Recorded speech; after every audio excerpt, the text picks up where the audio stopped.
Yo, yo, what's up everybody? Suburban Legend here, bringing you guys my initial impressions of Battlefield 3 multiplayer. And so far guys, I'm really enjoying the hell out of this game actually. I played a lot of Battlefield Bad Company 2, way too many days of playtime into that game, so pretty familiar with Battlefield games. And in case you guys hear a lot of other people, especially mainly Call of Duty commentators, passing judgment on this game saying it sucks or it's not very fun, it's just because they haven't played enough for it to be fun, guys. I mean, this game is totally different from Call of Duty, whereas games like Call of Duty cater towards players of all skill levels, I guess you could say. I mean, that's why Call of Duty has some things like death streaks in Modern Warfare 3, or, you know, second chance perk in Black Ops. It's for those players who are less skilled, so they can still get some kills and have a little bit of enjoyment in the game. And Battlefield is the exact opposite. I mean, there's no handouts, there's no freebies for noobs in this game. The more inexperienced you are, you know, the better players are just gonna eat you up pretty much. I mean, you're there for you're ripe for the pickings, baby. It's not gonna go well for you until you put 10-15 hours of playtime in this game and really kind of figure it out. I mean, this game is it's geared towards the players who play it the most to dominate. And that's what I like about this game. It's got a high learning curve. And if this is your first Battlefield game, my recommendation would just be play a lot of Team Deathmatch first of all. Play a lot of Team Deathmatch. You should feel right at home there, especially if you're coming over from COD.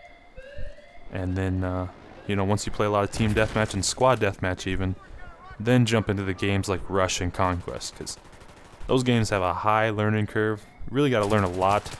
Maps are huge, and map knowledge is very key in this game also. So yeah, play a lot of Team Deathmatch. And this was my first jet ride here, so I figured I'd throw this clip in. This is what the jets look like when you're taking off and stuff. Flying around. One tip too, if you're in a tank or a jet, even a helicopter, click the R3 button, and it gives you the behind the vehicle view, so you can kind of see how you're controlling your vehicle, which I do right about here. And get your notepad out, because I'm about to start dominating the other team. Just go to town right here, and I'll give you guys some advanced tips for flying the jet. And oh shit, yeah, you know that dominating the other team I was talking about? That didn't happen. That was actually my first jet ride, but I'll get a little better in the jets, and I'll give you guys some tips when I figure out how to fly that. I do, however, know how to fly the helicopter a little bit, and this is that view I was telling you about.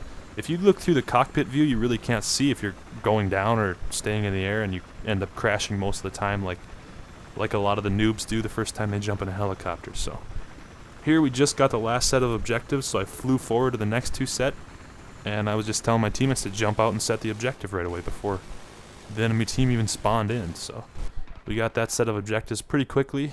My chopper got shot down, and I fast forwarded a little bit. What I'm doing here, guys, is I'm using the lighting system in this game to my advantage, actually. I mean, you know, when you look at the sun in this game or look at some fire, it's just bright as hell. So I laid down right next to this fire, so they can't even see me laying here, and just started picking off these guys, because obviously they have to run up and try and defend the bomb before it blows up.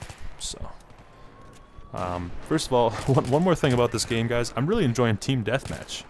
I mean, that game plays fast as hell, which is pretty fun. It's essentially, you know, obviously it's not Call of Duty. The game controls a little differently, but it feels like Call of Duty Team Deathmatch, how fast-paced it is, just minus the kill streaks. So that game is definitely pretty fun. You can run around and have a lot of enjoyment, and the games only last 5 to 6 minutes, so that's pretty fun.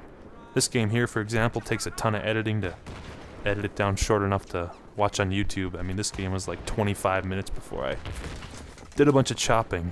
So got that set of objectives, and now I'm gonna run up to the next set. Run, Forrest, run! Fast forward to this, and I literally ran the whole way there because I couldn't find a vehicle. A lot of people will complain too about the how big these maps are, and there's a lot of running, but it's really not that bad, guys. I mean, chances are you're gonna find a vehicle, and if you're doing a lot of running, it's probably because you weren't patient enough. You know, you should have to run once in a while, but it's almost a form of punishment when you have to run a long ways, because you have to be pushed all the way back to your spawn, because You know, if you rush in too quickly and set the objective before your teammates spawn on you for help, you know, then you're going to have to go all the way back to the spawn and run.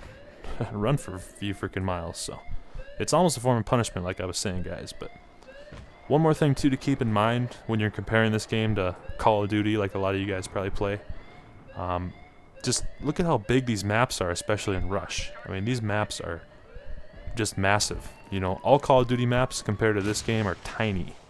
That's why after you play 2 team deathmatches on Favela for the first time, you know exactly which buildings people like to hide in and everything. But in this game, it takes many, many, many hours of gameplay on each map to find the best attacking routes and the best places to defend from. So if you're not having success right away, just keep plugging away and just put a lot of time into this game. And you know, most people, the more time they put into this game, the more enjoyment they get from the game. So I only had 12 kills this game, but I still ended up as the MVP because playing the objective in Rush gets you the most points. So it's not all about kills in this game either. Hope you guys enjoyed, and I'll have some more Battlefield 3 videos coming soon.